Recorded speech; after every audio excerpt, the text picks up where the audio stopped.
15 شعبان کے بارے میں تھوڑی سی بات کرنی تھی۔ اس رات کے مختلف نام علماء نے رکھے ہیں: شب برات، شب مغفرت، شب رحمت، شب برکت۔ حدیث پاک میں اس کا کوئی نام نہیں ہے۔ حدیث پاک میں ہے لیلۃ نصف من شعبان، آدھے شعبان والی رات، یعنی 15 شعبان کی رات۔ اس میں صرف یہ الفاظ ہیں۔ یہ نام بات کے علماء نے رکھے چونکہ اس میں مغفرت ہوتی ہے تو اس کا نام شب مغفرت، اس میں جہنم سے خلاصی ہوتی ہے تو شب برات، اس میں برکات کا نزول ہوتا ہے تو شب مبارک، اس میں اللہ کی رحمت کا نزول ہوتا ہے تو شب رحمت۔ لیکن لیلۃ نصف من شعبان اس کا نام حدیث پاک میں آتا ہے۔ اس کے بارے میں امت میں دو طبقے ہیں، دونوں انتہا پر ہیں، جو نامناسب ہے۔ ایک طبقہ ہے جو بالکل اس کی نفی کرتا ہے، رد کرتا ہے اور اس میں شدت اختیار کرتا ہے۔ اختلاف کا اصول ہے کہ اپنی بات پیش کرو، دوسرے کو عزت دو، لیکن اپنی بات پیش کرتے ہوئے روڈ ہو جانا، ریش ہو جانا اور دوسروں کی بےعزتی کرنا، یہ اللہ کو ناپسند ہے، یہ اللہ کی بارگاہ میں انتہائی ناپسند چیز ہے۔ تو اس کی بالکل نفی کرتے ہیں کہ کچھ بھی نہیں ہے۔ ایک طبقہ ہمارے ہاں ہے جنہوں نے کہا کچھ اس میں ڈال دیا ہے، یہ بھی بالکل غلط ہے، یہ بھی نہیں ہونا چاہیے۔ جو اعتدال کی بات ہے میں آپ کے سامنے پیش کر دیتا ہوں۔ اللہ کے فضل و کرم سے یہ اعتدال والی ہے، یعنی نہ شدت ہے نہ وہ بدعت ہے، درمیان کی چیز ہے، امید ہے صحیح ہوگی۔ اس رات کی فضیلت کو 10 صحابہ نے روایت کیا، جس سے ابو بکر رضی اللہ عنہ بھی ہیں، حضرت عائشہ رضی اللہ تعالیٰ عنہا بھی ہیں، لیکن یہ ساری حدیثیں ضعیف ہیں۔ ضعیف حدیث سے کوئی حکم ثابت نہیں ہوتا۔ لیکن ابن العثیمین رحمۃ اللہ علیہ چند سال پہلے سعودیہ کے بہت بڑے محدث بھی تھے، مفسر بھی تھے، فقیہ بھی تھے اور بہت بڑے عالم تھے۔ انہوں نے لکھا ہے کہ 10 حدیثیں ضعیف جب اکٹھی ہو جاتی ہیں تو وہ حسن کا درجہ حاصل کر لیتی ہیں۔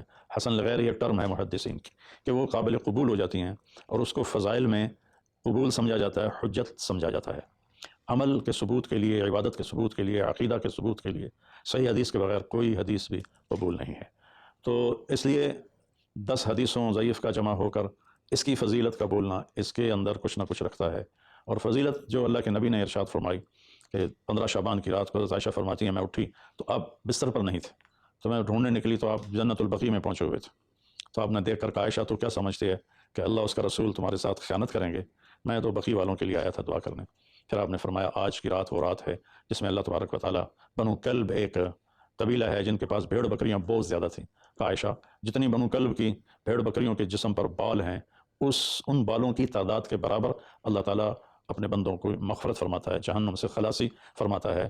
اس پر شب برات اور شب مغفرت علماء نے اس کا نام رکھا، میرے نبی کی زبان سے یہ نام نہیں نکلا۔ تو اس کی یہ فضیلت ہے کہ اس میں اللہ تعالیٰ کی طرف سے بخشش کا نزول ہوتا ہے۔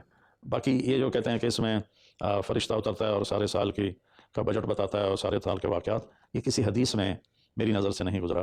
سورہ دخان میں فیہا یفرق کل امر حکیم کا جو آیت آتی ہے تو اس سے پہلے کی آیت شب برات کی نفی کرتی ہے، انا انزلناہ فی لیلۃ مبارکۃ، کہ ہم نے اسے مبارک رات میں اتارا۔ قرآن پاک تو قرآن پاک تو لیلۃ القدر میں اترا ہے، تو اگر کوئی کسی قسم کے اعلانات ہوتے ہیں تو پھر شب قدر میں ہوتے ہیں، اس رات میں نہیں ہوتے۔ دوسرا یہ ہے کہ اس کے روزے اور بندگی کے بارے میں، شب قدر کی اللہ کے واسطے میری بات دھیان سے سنو، اللہ کی قسم کوئی خاص عبادت میرے نبی نے نہیں بتائی، لیلۃ القدر کی کوئی خاص عبادت میرے نبی نے نہیں فرمائی۔ حضرت عائشہ رضی اللہ عنہ نے پوچھا یا رسول اللہ اگر مجھے لیلۃ القدر نصیب ہو تو میں کیا کروں؟ کہا یہ دعا پڑھو اللہم انک عفو تحب العفو فاعف عنی، اللہ تو معاف کرنے والا ہے، معافی کو پسند فرماتا ہے، مجھے معاف فرما۔ تو میرے نبی کی عبادت وہی 11 رکعات تہجد کے نوافل تھے، چاہے وہ شب قدر تھی، چاہے وہ شب برات تھی، چاہے وہ شب جمعہ تھی۔ تو اب اس کے نام پر لوگوں نے کیا کیا خرافہ، چونکہ ہم قرآن اور حدیث سے نہیں جڑے، کتابیں لکھی ہوئی ہیں، کس نے لکھی، اس کی سند کیا ہے، اس کی تمیز ہی کوئی نہیں ہے، تو وہ پھر بہت ہی زیادہ 4 رکعت پڑھو، پہلی رکعت میں یہ پڑھو، دوسری میں یہ پڑھو، تیسری میں یہ، چوتھی میں یہ سب بدعات ہیں، ان کا کوئی تعلق نہیں میرے نبی کے کسی بھی فرمان سے۔ میرے نبی نے صرف عبادت کا فرمایا ہے، عبادت تو شب قدر میں بھی کوئی خاص عمل نہیں۔ اور دوسری بات یہ کہ اگر آپ نے عبادت کرنی ہے تو مسجد نہیں گھر، مسجد نہیں گھر، مسجد نہیں گھر۔ میرے نبی نفلی بندگی گھر میں ادا فرماتے تھے۔ اب شب برات میں صلاۃ تسبیح کی جماعت ہو رہی ہوتی ہے، یہ کتنی بڑی نادانی کی بات ہے۔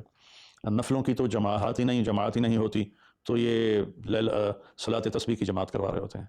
نفلی عبادات کے بارے میں اللہ کے نبی کا طریقہ گھر میں پڑھنا ہے، اور اللہ کی طرف سے بھی ہمیں جو اشارہ ملتا ہے فاذکر اسم ربک وتبتل الیہ تبتیلا، اپنے اللہ کو خوب یاد کریں اور لوگوں سے کٹ جائیں بالکل، اور سب سے کٹ کے آپ اپنے رب کو یاد کریں۔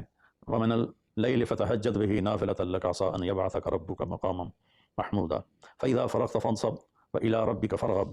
ان ساری آیات کا خلاصہ یہ بنتا ہے کہ نفلی عبادات سنتیں بھی ہوں گھر میں پڑھو، اور خاص طور پر جو ایسی راتوں کی عبادت ہوتی ہے مسجدوں میں اکٹھے ہونا اور اس رات میں جھنڈیاں لگانا، پھر آتش بازی کرنا، یہ آتش بازی تو بالکل ہی اسراف ہے اور خرافات ہے۔ تو میری گزارش ہے کہ میرے نبی کی جو سنت ہے، آپ نفلی بندگی عبادات اپنے گھر میں فرمایا کرتے تھے۔ اس رات میں اگر آپ عبادت کرنا چاہتے ہیں مسجد کی بجائے گھر کو مسجد بنائیں، وَاجْعَلُوا بُيُوتَكُمْ قِبْلَةً وَأَقِيمُوا الصَّلَاةَ۔ اللہ نے بنی اسرائیل سے فرمایا اپنے گھروں کو مسجد بنا لو اور نمازیں قائم کرو۔ تو ہم بھی اپنے گھروں کو خالی نہ چھوڑیں، اس میں ساری فیملی اکٹھی ہو کے نوافل کا اہتمام کریں۔ مسجد فرائض کے لیے ہے اور نوافل کے لیے گھر ہیں۔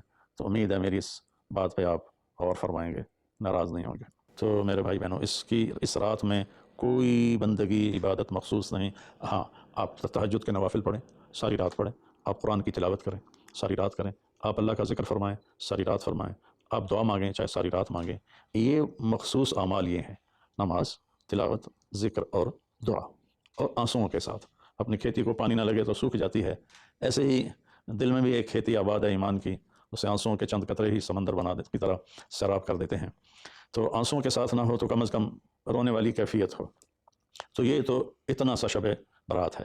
روزے کے بارے میں جو ابن ماجہ کی روایت ہے، قوموا لیلہا وصوموا شہرہا، یہ روایت بہت شدید ضعیف ہے، اور علامہ البانی رحمۃ اللہ علیہ نے اس کو موضوع قرار دیا ہے۔ تو اس میں روزہ اس نیت سے رکھنا کہ میرے نبی کی سنت ہے، یہ غلط ہے، اس طرح یہ بدعت بن جائے گا۔ کوئی ویسے نفلی روزہ اس رات میں رکھنا چاہتا ہے مستحب سمجھ کے، نفل سمجھ کے، وہ میرے خیال میں اس میں کوئی قباحت نہیں ہے، لیکن سنت سمجھ کے اگر وہ رکھنا چاہتا ہے تو یہ بات صحیح نہیں ہے، چونکہ روزے والی روایت بالکل قابل اعتبار، قابل حجت نہیں ہے۔ اس میں تمام محدثین کا اتفاق ہے کہ یہ روایت شدید ضعیف ہے، اور شدید ضعیف سے استدلال نہیں ہوتا، اس کو حجت نہیں بنایا جاتا۔ کمزور اس کا ضعف اتنا شدید نہ ہو اور کئی حدیثیں جمع ہو جائیں تو پھر اس میں ایک طاقت آ جاتی ہے۔ تو اپنے آپ کو جوڑو اللہ کے قرآن کے ساتھ، اللہ کے نبی کی حدیث کے ساتھ۔ صحیح حدیث آپ کا ماخذ ہوگا تو آپ کو آسانی ہوگی کرنے میں۔